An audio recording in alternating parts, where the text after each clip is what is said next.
live. This is News 4 Tucson at 4. Still ahead on News 4 at 4, infertility affects millions of couples in this country, but there's hope for them. We're going to talk with an expert. Also, more than 7 million couples in this country suffer from infertility, and that number is growing as more and more people delay childbearing for their careers, until they find the right person, or until they're financially stable. Did you know that by the time a woman reaches the age of 30, over 90% of the eggs in her body have been depleted? Mindy, founder of one of the first infertility consultancies in the United States, is here to speak with us. It's a pretty sobering statistic that 90% at age 30, but you say there's hope. There is hope, but I also think that needs to be educational awareness out there. Women need to understand what their options are in preserving fertility. What most women don't realize is that fertility begins to decrease at the age of 27. And as you had indicated, by 30, we have depleted 90% of the finite eggs that we are born with.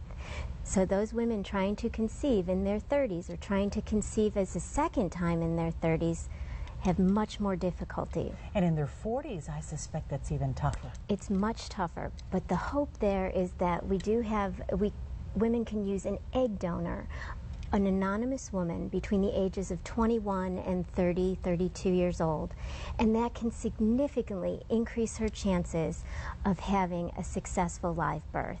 Wow, and so many people lose hope, though. It's such a, and I know that you speak from a personal place, correct? I do.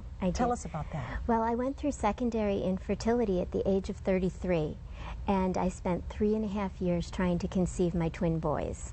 And that is how I landed in this world of infertility. I built my consultancy on my business background, but also out of my personal experience, knowing that I can help people financially, physically, and emotionally plan for the journey ahead of them. Now, there are some couples, though, that probably will never conceive, correct?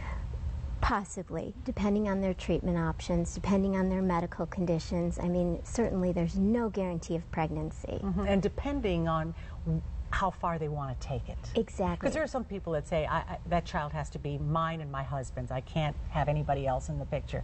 And if that's the case, well, maybe your options are limited? Much more limited, and maybe your options at that point are adoption.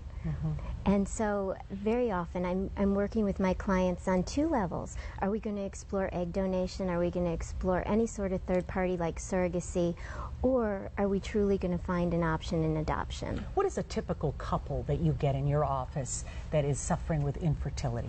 It is usually a career woman, somebody who has delayed childbearing to better her education, to reach partnership in her law firm, or really advance her career.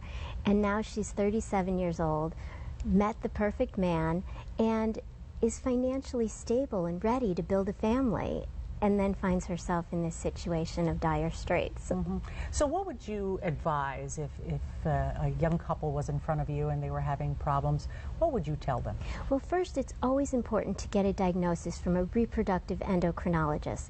That's the physician, the specialist, who can really tell you what your issue is. Is it premature ovarian failure? Are there other uterine complications? Because without that treatment plan set in place, it's very hard to guide couples on what their diagnosis is. And then they need to have a discussion and figure out how far they want to go. How we're going to pay for it. How many it's times? Expensive. It's very expensive. Okay. How many times are we going to go through treatment? Really set expectations and parameters. All right. Thank you so much, Mindy. Appreciate it. And again, if you'd like to find out more about Lotus Blossom Consulting, which is Mindy's company, we've put their website on our website, kvoa.com. Just go there and look for it, and all the information you need is there. Thanks again. Thank you. Going to the dentist is not